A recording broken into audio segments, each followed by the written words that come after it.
Beers and Banter, episode 43. We have a former WBF World Champion. He is the current GBC World Champion. 53 fights, 38 wins, 22 by the way of knockout. Les Sherrington.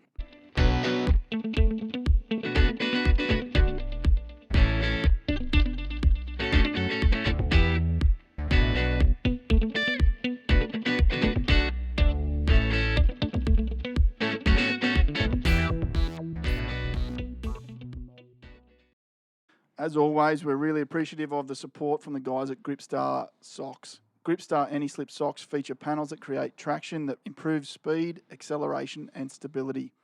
Gripstar socks are designed to deliver maximum comfort and flexibility, featuring a breathable mesh design that removes sweat and reduces odours. Perfect for high movement sports, working on your feet or lounging safely at home. Seriously grippy.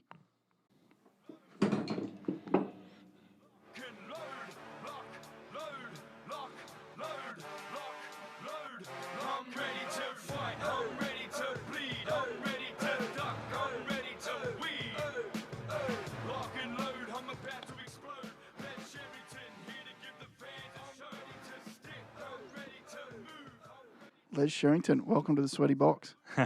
Good to be here, mate. Thank you. Thanks for coming in. We tried to do this about 12 months ago and it didn't happen. Yeah, mate. Something come up. I think. Yeah, my dog had to get washed or something. I'm not sure. sorry. His nails had to be done. Yeah, rearranging the sock drawer or something. I've just spilt beer all over the sound table and mate, I noticed that. Freaking out. Mate, you've only had one. Yeah, what's doing?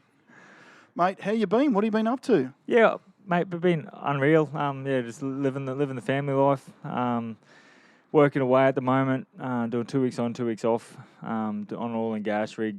Sort of sucks being away from the home, but being away from the family. But yeah, good to have the 2 weeks off when I'm home, and being able to take my daughter out and spend some quality time with them. I did a bit of work like that, working away, and it's really good work sometimes, and it's different and interesting. But I couldn't handle the being away part. It's one of those things. It's like some guys out there, they love it.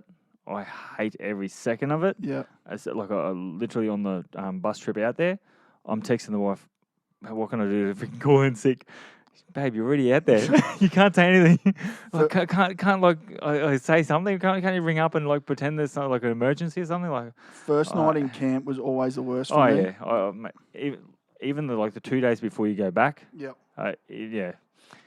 It's shocking, mate. But anyway, the things we do.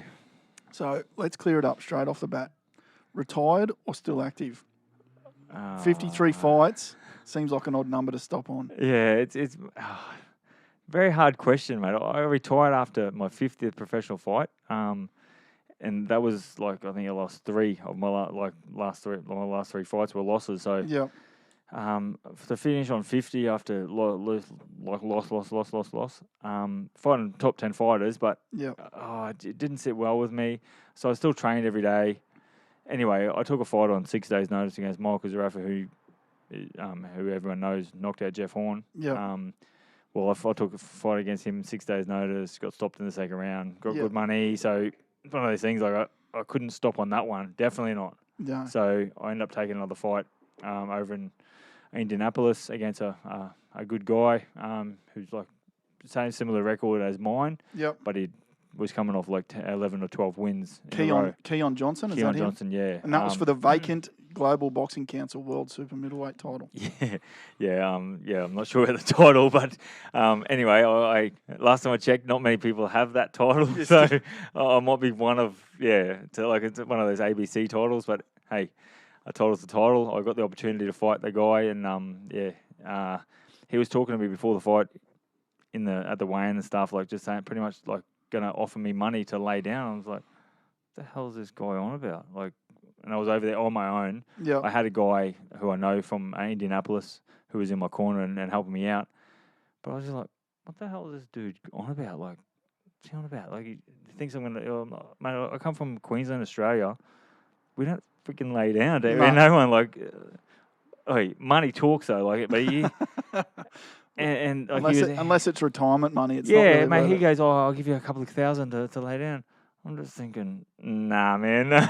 Jeez. Like even $10,000, I wouldn't lay down. Like No. I'm there to fight. Like yeah. Anyway, yeah. So I went into the fight, super fit, and yeah, I pretty much like just smashed the crap out of him from pretty much round 1 to round 4, and he really couldn't breathe. I was like, and he was like virtually like when we're sort of coming to a clinch. He was just saying, Les, what are you doing, man? Like he's huffing and puffing. You're supposed to lay down, man. You're supposed to lay down. I'll give you extra money. Nah, man. Screw you, man. You're not getting paid. Like he's like, F you, you're not getting paid. I'm just like, right off, I'm not getting paid. I'm going to bash even more. So you're in trouble now. I just went to town and ended up stopping him in the 7th round. So, which is, perfect. Crazy. And yeah, it was a perfect fight because I went over there. I took the fight on my own. Like I've got good friends over there who are matchmakers and boxing promoters. So it was just a good, for me personally to take that fight. I trained myself. I trained super hard because I worked 12-hour days. I was working away. Wouldn't be much weight cutting needed. Mate, I've always been pretty good with my weight. Yeah. As you know, I'm drinking a ginger beer right now. So couldn't even tempt you on a stomach. Nah, well, yeah. Anyway. But getting off topic here, but I just, it was one of those things. I took that fight for myself. It was just a perfect way for me to do it and pretty much put a beat down on him. I was like, bugger this. And, a few things happened after the fight with him and his entourage and everything. They were, they're typical gangsters and wannabe. There was a few heated moments and couple of weapons got pulled and stuff, but everything was all good. Can we say this on you? This is. I'm not sure. We don't get many listeners. We get enough. No, it was all good. All good in the end. Yeah. I got home safely, so it was all right. That's right. Back home. Yeah. So you didn't answer the question. Well, have you got another couple in you or what? What's going on, mate? It's a hard question. Like, are you going to eat again? Well, yes. Mate, I fight every day of my life. Like, I've been fighting since I was, not since I was born. I didn't start to box until I was 18. But well, take us back there then. So, born in Townsville. Yeah, born in Townsville. Never went to school in Townsville. Grew up, my mum and dad got divorced when I was 2.5. Yep. I moved to the Burdekin, which is only an hour outside of Townsville. Went to school, Burdekin. Then mum got remarried. We ended up moving to Cairns for a year. Then moved back to the Burdekin. Then we moved to Mount Isa for 4 years, and then my mum and her partner split. Then we moved back to the Burdekin, finished schooling, and then we moved to Townsville. Yeah, okay. And that's when I started boxing. When I was like, I had my first amateur fight when I was 18. So what drew you into boxing as opposed to other sports? Like you played a bit of footy, did you, back in the day? North Queensland? Mate, this is talking myself up here. Mate, I used to think that I was going to be the next Wally Lewis. And all through school, I was just going to be the biggest footy player going. Like I was just footy mad. Everybody saw me, I'd have a footy in my hand. As weird as that sounds, but like I was just a young fella who loved footy. And when I left school, went to Townsville with mum, I met my dad again. He was a former boxer, a boxing trainer, and as soon as I put the pair of gloves on, it was just like, it sounds a bit of a cliche, but as soon as I put the pair of gloves on, it was just like, what the hell? Where has this been all my life? Like I was just like, oh, I love this, and turned out I was not too bad. Wasn't a great boxer, but because I was working hard, whatever I did, I worked the hardest there. But I was just like, oh, this is unreal. So I just pretty much got really good, and that's all she wrote. And do you reckon it's work ethic over talent that's got you to 53 fights? 100%. Like I say this to young fellas that are just starting. I actually talking to a woman at the moment about talking to young kids and stuff, and I was never the most talented fighter, athlete, whatever you want to say, but I would work harder than anyone. Like even now, like I'm 38 years old. I work with 23, 24, 25-year-olds. Yeah. I out-train them every day of the week, and they're like young, fit guys. I'm not talking myself up, but that's how it is. Like my first exposure to you was Burley Hill. Little Burley at mine. yeah. Doing hill runs, and I'd spew after about 2, I reckon. I'd be on my back with my feet in the air, and you'd do what everyone did, and then throw the weight vest on and do another 5 or 6, and I just couldn't believe it back then. But obviously, that's what it takes to be the best. Like you were just saying about the work they got. I always try and be like, I just work hard. Like I always, even in the sauna now. Like I love a sauna. Mm-hmm. I'll train in a sauna, like not train in a sauna, but I'll do some push-ups and squats just while everyone else is sitting there. Like just not so much to be the hardest worker there, but just because I can do more. There's more to do. So I'm just like, I just want to do more. Like I just feel that burn, and I love being fit. So yeah, one of those things. I'm always gonna train. Always gonna train hard. Good way to be. Mm. So I still didn't answer your question, did I? No, you didn't. But I reckon I'll get it out of you by the end. So at some point though, you moved to the sporting capital of Australia, which is the Gold Coast. What brought you to the Gold Coast? Well, mate, it's the sporting capital of the world. That's right. No, mate, 100% is. And the reason I moved there, I was amateur up in Townsville. Had my first amateur fight in Townsville. Up near Townsville and stuff. And throughout North Queensland, I had 18 fights as an amateur. Won 17, lost 1. Thought I was invincible. Yep. My ex-girlfriend at the time, she was a former kickboxer who was from the Gold Coast. So she knew a heap of people down here. So we come down here for a holiday. I met Rod Waterhouse, who was training Paul Briggs and Wayne Parr at the time. Met him. Said, no worries, I'll take you on, sort of thing. I went back to Townsville. I was just like, no, I'm training hard. I'm going to have my first pro fight. Yep, sweet. Moved to the Gold Coast. So we moved to the Gold Coast back when I was like 19 and a half or something. And then, had my first had my first pro fight up in Townsville though. Like I was living on the Gold Coast, but I had my first fight in Townsville. Yep. Got knocked out first round. That's handy. Yeah. Happens to the best of us, mate. Happens to the best of us. So but for losing one fight as an amateur, thinking I was freaking invincible, and walking around thinking my shit didn't stink. Well, it turns out it does, and it stinks pretty bad. Well, while we're on the subject, you were there for my boxing debut, and I didn't tell you this in the lead up, but I've got a bit of a beef with you. Right. You were one of the judges the night I lost, and I feel like I was robbed. You said you got a beef with me. Have you got a mouth guard? There's one here somewhere. With the gloves up there. I got a headgear. No, but you were there when I made my boxing.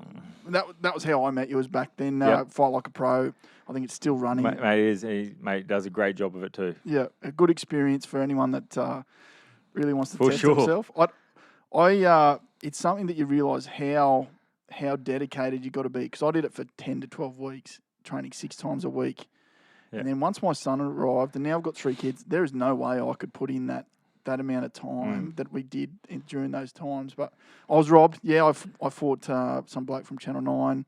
Didn't lay a glove on me, but somehow he got the decision. Is that the time you pop your shoulder out? No, that was the other fight. That was the second one. So I got knocked out in the second one. So that was fairly conclusive. Mate, I had your fight a draw. So it was the other guys that robbed me. Must have been. Yeah. I'm still not bitter about it. No, it doesn't sound like it. 10 years on. Is this called Beers and Bitter? Beers. Yeah, beers and banter.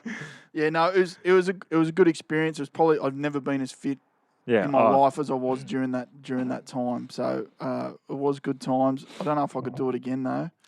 Yeah. I did. So I'm 0-2. When you're 0-2 in your boxing career, you realise that there's other. Mate, well, I was 0-1. You got knocked out first round, so at least you had the 17 to get off the mark, though. The amateurs. Yeah, but a good thing about that is I come back and fought him again for the Australian title. A couple of years later, got him. Mate, well, it didn't go to plan straight away. Yeah. Live on Fox Sport on the when Butterbean fought on the Gold Coast. Yeah. I fought the fight just under him, so the prelim. And, I was nervous as anything. Live on Fox Sport, absolutely shitting myself, thinking this guy's just knocked me out, knocked me down 3 times in the first round. Anyway, touch gloves, bang. I'm like, hey, I'm going to get into this guy. 10 seconds into the round, bang on my ass. He's dropped me with the left hook. Like, I've just got up just thinking, swearing at myself, just thinking, what the freaking hell are you doing? Just so embarrassed. I got up and punished him for the rest of that round. Like, I literally was on a mission and then stopped him in the second round. But I was just like, this freaking shit is not happening again. And yeah. So that was the mistake I made in my second fight. I accidentally hit Darren, the guy I was fighting. Yeah. Yeah, made him mad. It was the worst thing I could have done. He come out. And you're like, nah, that's my shoulder. He come out wanting blood. I finally had that shoulder fixed last year after 10 years of damage. But yeah. So who do you reckon's the biggest name you fought? I remember there was a couple. I remember, is it Luis Campos? Oh yeah. I remember. I think I was there that night. You fought Yuri him. Boy Campos. Yep. Yeah. Or Luis Ramon Campos. Yeah. Yeah. Mate, he had 100 wins when I fought him. Yeah, 81 by knockout. Like, I remember that being a big win at the time. That was for WBF World title at middleweight, 72 kilos. I don't know how I used to make middleweight. That was a good. That was probably a great win for me. Former WBC World Champion. Shannon Taylor. Nader Hamden. I was just looking at Nader Hamden. Yeah. Sam Solomon. You fought him at some point? I fought him. Yep. Didn't win against him, but his fight after me won a world title. So he was on a mission. Who else? There's a few there. Antoine Douglas. When I fought in Vegas. Yeah, fought some good guys. So a lot of fights here on the coast. Some fights in Vegas. You've definitely got to have a look around though in your time. Yeah, I fought overseas like 7 or 8 times, which is. Is that one of the best things about being a fighter? Is the travel? Like I keep going on about it, but it's very hard to put the gloves up. Yeah. When you're getting pre-COVID, you get offered fights all around the globe against good guys for good money to do something you love doing. And like I did in my fight over in Indianapolis, I'm in the fight. Whatever fight I'm in it. Like I'm a chance. Why the freaking hell would I not do it? Yeah. Like it's pretty crazy. Like I'm not going to be 38 forever, and I might be getting on a bit, but I'm not too old. Like I said, I was still out trained, still sharp, all the still young fit. fellas. So yeah, it's a tough decision, mate. You were on a fair run there from memory, and then I think you broke your leg or something. That was a bad injury? Like, did that take some coming back from that one? That was an odd one. Yeah, mate. It's probably one. I was ranked number 3 in the world at the time. It was friggin'. It was 6 months before my wedding. Like, I was actually speaking to my wife about it. Like only 3 or 4 days ago about this actual thing. Like, remember when I broke my leg? Like before our wedding, like. And like I had, like is that some sort of Guinness World Record, like boxer breaking leg? Well, no, actually, a good friend of mine, Josh King, broke his leg the exact same night in Townsville. No way. And in the first round as well, like it's just like a freak accident, but 2 happened. Like, did the doctors say that it was potentially something else, and you've stressed it on the night, or nah. It was just a freak accident. I got punched, went down. I'm thinking, what's going on with my leg? Like I stood up. Yeah. I tried to fight on, couldn't. But like I tried to. Yeah. With a broken leg, like it's silly, but mate, that's a fighter in me. Always gonna stand. Yeah. But yeah, like you were saying, I was on a good run there before I broke my leg. And then sort of changed management and had a real good run after that. Yeah. And it was a bit more. Everything was a bit better. Yeah. Once that sort of happened, so it was a blessing in disguise, really. Started enjoying boxing a bit more. Or? Yeah. Still am, mate. So. Yeah. I want an exclusive, hey, for this next fight. I want to know. Exclusive? I want an exclusive when you announce the next fight. Yeah, right. Done. All right. Yeah. What do you mean? 54. I want to know where 54 and then 55 is. Yeah. What do you think of the state of boxing at the moment? You joked about it before about the ABC titles. Yeah. Is that the biggest problem that boxing has right now? Definitely not. No? No. Because I said to you off air, and probably not going to like it, but I probably watch a lot more UFC now, whereas 10 years ago I would have watched a lot more boxing. Mate, if you had won them fights, you'd be watching boxing and nothing else. I feel like maybe my wrestling game could have. That's just being silly, mate. But mate, with the UFC is very well promoted. Yeah. And a lot of people that I guess don't fight or anything or in the fight sport, they love watching it. Like because it's so well promoted, it's on every pub, just like boxing used to be, mate. I think boxing, to get back to where it needs, where it sort of was, it needs like a Mike Tyson or Tszyu. That did you miss any Tszyu's fights or any of Mike Tyson's fights? I was a bit young for those boys, but I still remember watching them. Yeah. I better say, like, I was pretty young too, but I'd be at the pub, and I wasn't old enough to be at the pub, but like I went to the pub to watch the fights. Like, they were amazing fights, and they drew so many people to the pretty much the fight game. Yeah, that's pretty much what UFC's doing. They're drawing people that aren't even into the sport. They draw them to the pub to watch the fight. What I think UFC's doing well, and what is that saying? You don't know shit about boxing.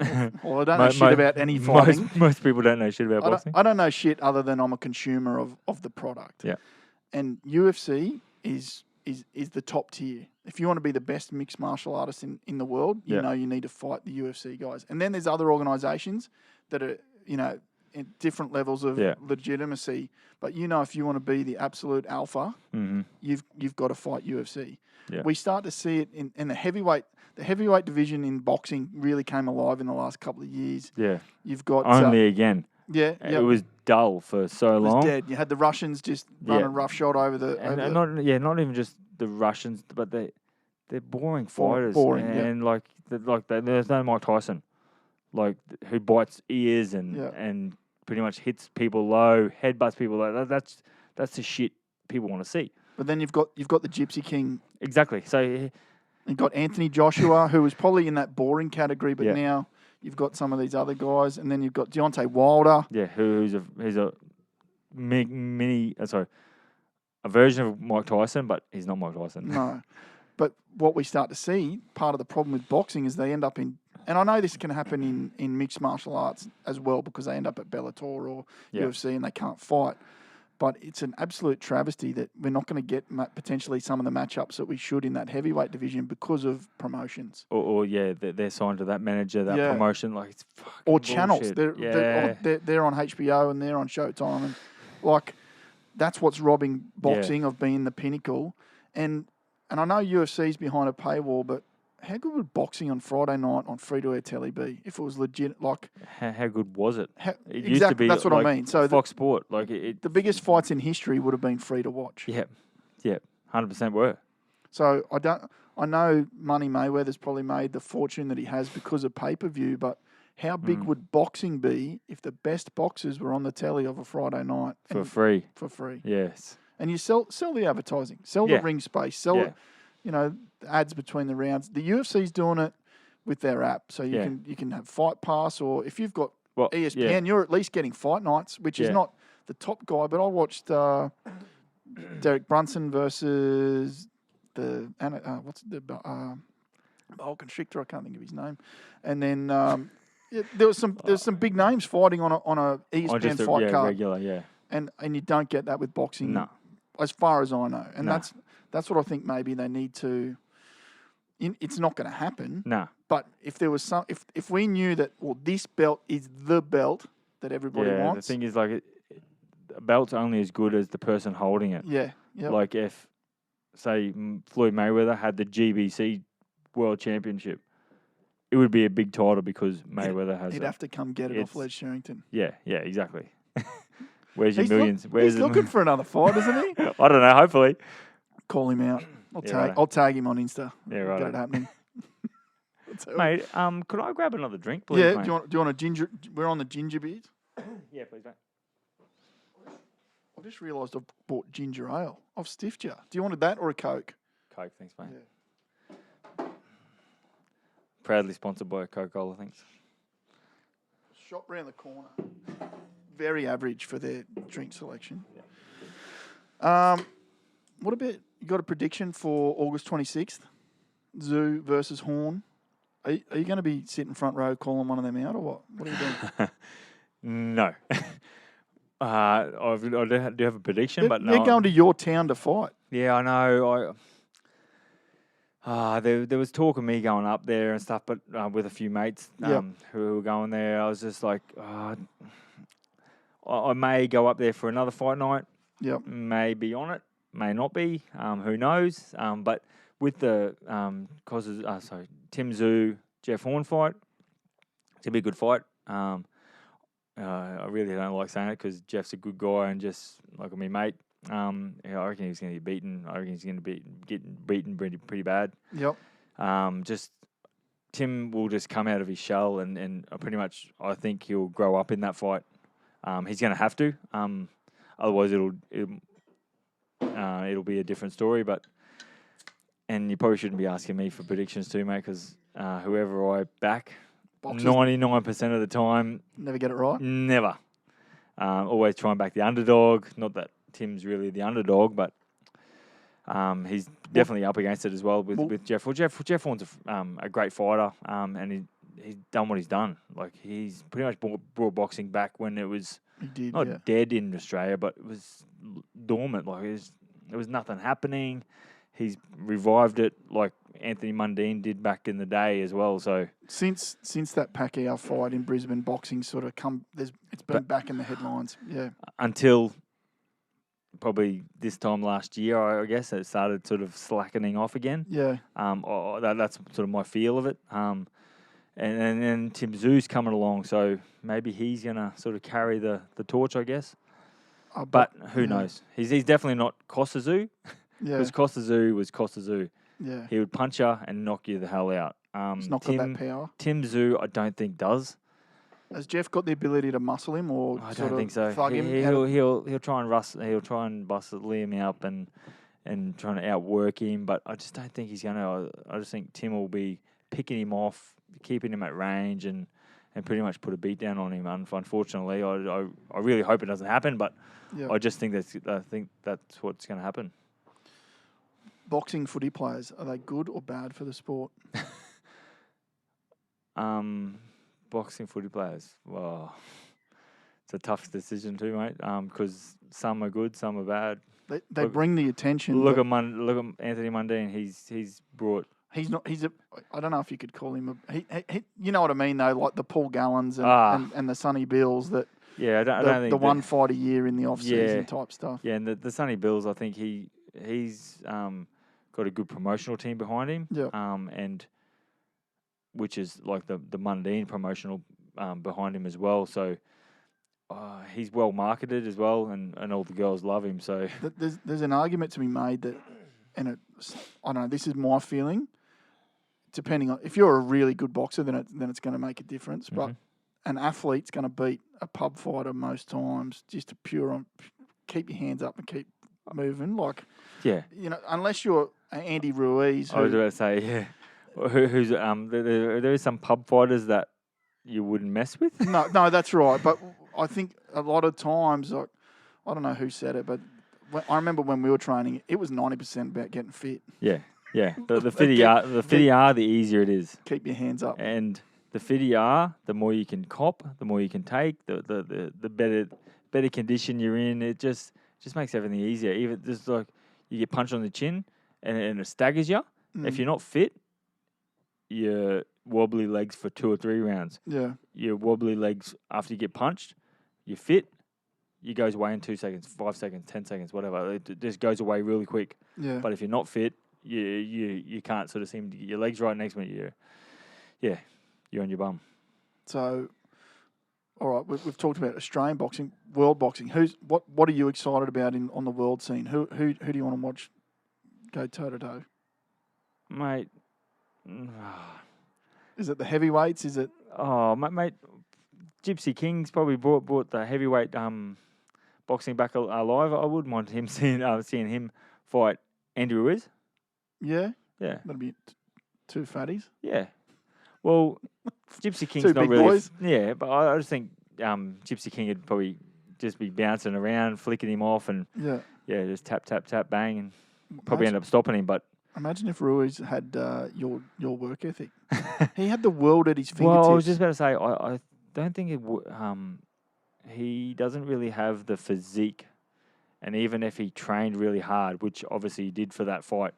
But for the second one, he shocked the world and took the belts. I know. Then he was And had on Macca's diet for partying and stuff. But the thing is, he grew up with his mum, had nothing. Yeah. It's very hard to sort of put yourself in his shoes when you weren't in his shoes. Like, it's a big change in his life. Like, he's probably made 20 million or whatever just in that one fight.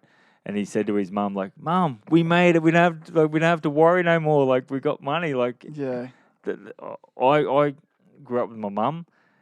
We lived in the housing commission. We lived in a caravan for 12 months. Like, I know what that shit's like, having nothing, and to have that little bit of money, or not, just for me to have a little bit of money, was the biggest thing in the world. I can only imagine what it's like having like $20 million. Holy, true. So. It's very easy to put your feet up when you've got 20 million in the bank. Well, the hard thing, though, is he might not get another big fight because he's dangerous. Very dangerous. But, he's one of those things. Like, he was a former champion now.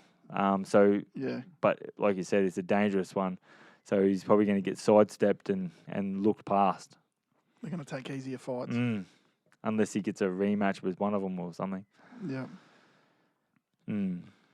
So, what we like to do... I've got 3 questions that I'd like to finish on. Yep. Sort of a bit of a rapid fire. Oh, you ready? Probably not. Favourite place in the world for a beer? Bali. Bali. I think that's the first time someone said Bali. Really? Yeah. Well, I've had beers a lot of places, but Bali. Just me and wife and daughter go there for holidays most years, but obviously this year. Not this year. Couldn't do it. Give me back to Bali ASAP. Might have to go to Magnetic Island this year. After my fight there, Maggie Island doesn't cut it. Doesn't cut it. Favourite athlete of all time? Probably Michael Jordan. Michael Jordan. That's a pretty standard answer. It's any of us that come through, that sort of lived through the 90s. I want to be like Mike. I want to be like Mike. Righto, last one. Any 4 people over for a beer and a barbecue from history? They don't need to be sports people, but any 4 people. Who's coming and what are you cooking? Okay. That one. Can I give a 2-part answer for that one? Yeah. Okay.